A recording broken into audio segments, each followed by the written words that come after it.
acolhendo, seja pelo juiz rejeitando, não há interesse recursal. Me explique isso um pouco melhor, Renato. Olha só.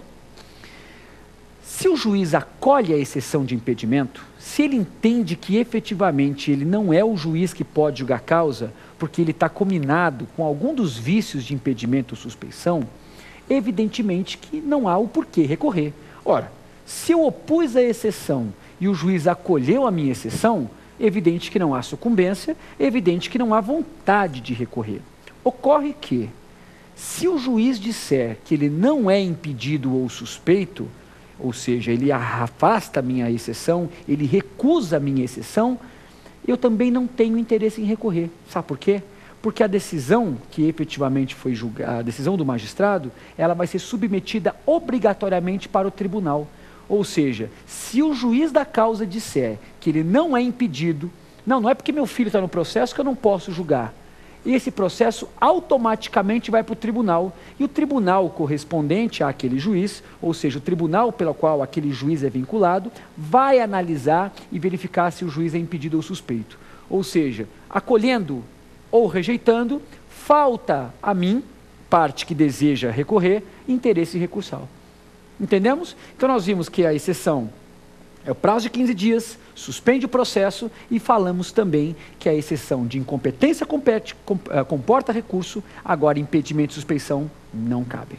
Muito bem, vamos começar a falar agora especificamente das modalidades de exceção. Exceção de incompetência. Artigo 112 do Código de Processo Civil. Muito bem. A exceção de incompetência, meus amigos, objetiva corrigir a comarca eleita pelo autor para a propositura da demanda. Vou repetir. A exceção de incompetência, ela objetiva corrigir a comarca eleita pelo autor para a propositura da demanda. É uma modalidade de defesa muito específica.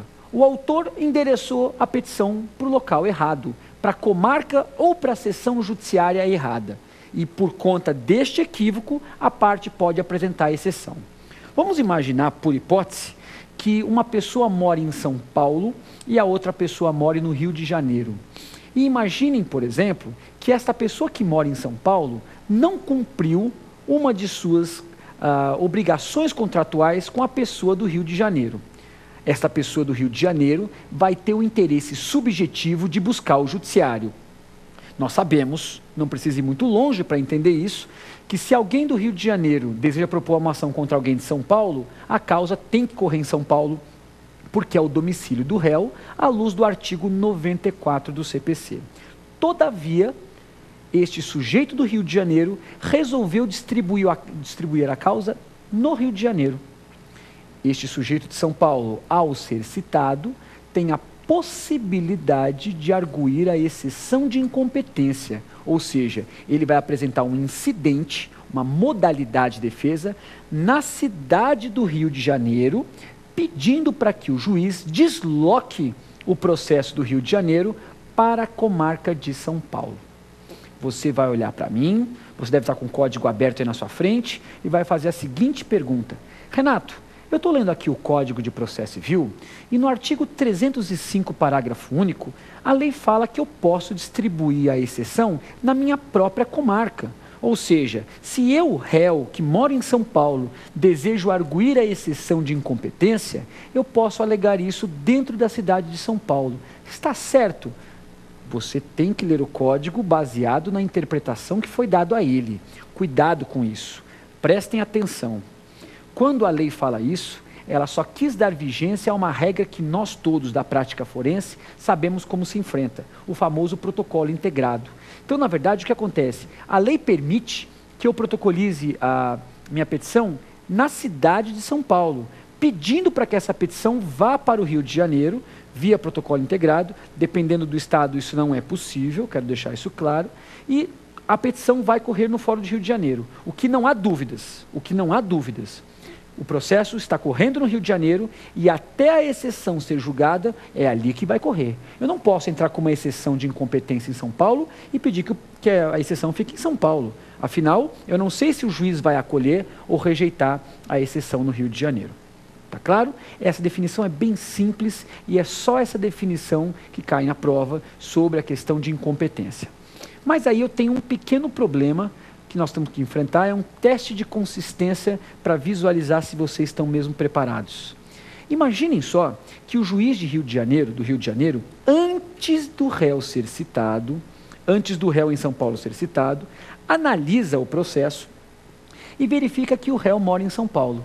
E o juiz se pergunta, ora, ele não deveria ter proposto essa ação no Rio de Janeiro, deveria ter proposto a ação em São Paulo, essa ação deveria correr em São Paulo. E aí, folheando um pouco mais o processo, o juiz verifica que o foro de eleição do contrato que deu ensejo àquela causa tem como foro de eleição a cidade de São Paulo. Mais um motivo para que o juiz do Rio de Janeiro entenda que ele é incompetente para julgar essa causa.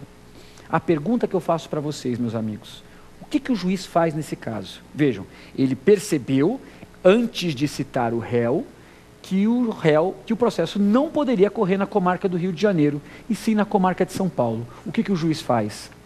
A resposta, nada. Vocês sabem por quê? Porque a incompetência relativa não pode ser declarada de ofício pelo magistrado. Súmula 33 do STJ. A incompetência relativa não pode ser declarada de ofício pelo magistrado, à luz da súmula 33 do STJ. E aí você vai me perguntar, qual é o resultado prático disso? O magistrado, evidentemente, deve aguardar o posicionamento da parte contrária. Então o que acontece? O juiz recebe a causa, mesmo verificando que ele é incompetente, vai determinar a citação do réu. O réu vai receber o mandado de citação. Se o réu opuser exceção de incompetência, o juiz vai analisar a pertinência e a juridicidade do incidente e verificar se é o caso ou não de deslocar os autos para São Paulo. Caso contrário, caso entenda que o processo deva ir para ficar no Rio de Janeiro, mantenha-se lá. Agora, se o réu não opuser exceção de incompetência, o juiz, mesmo verificando que procedimentalmente ele não é o juiz adequado, ele tem que analisar a causa. Por quê? Porque a análise dessa questão está na esfera subjetiva das partes. Então o juiz não pode conhecer a incompetência relativa de ofício. Consequência processual lógica disso, opera-se o que a gente chama de prorrogação da competência. O que é prorrogação da competência? É permitir que aquele juiz que era relativamente incompetente para conhecer a causa, se torna absolutamente competente. Então, prorrogar a competência é permitir, dentro de uma linha, visualizem uma linha, dentro de uma linha, o juiz até um dado momento, ele era relativamente incompetente. Depois que a parte não apresentou a exceção de incompetência, o juiz se torna absolutamente competente e efetivamente vai julgar o feito. Então, a prorrogação da competência, que tem a sua previsão normativa no artigo 114, disciplina que o réu só pode apresentar a exceção de incompetência no tempo e modo devido, e que não compete ao magistrado conhecer da incompetência relativa de ofício. Eu vou fazer uma observação com os senhores, que os senhores já sabem desde a época da faculdade. Toda regra de processo civil comporta uma exceção. É quase pleonasmo. Falar que processo tem exceção é uma causa e efeito. E é evidente que existe uma exceção à regra. Essa exceção à regra, meus amigos, para vocês que estão acompanhando com o código, vem hospedada no artigo 112, parágrafo único do CPC.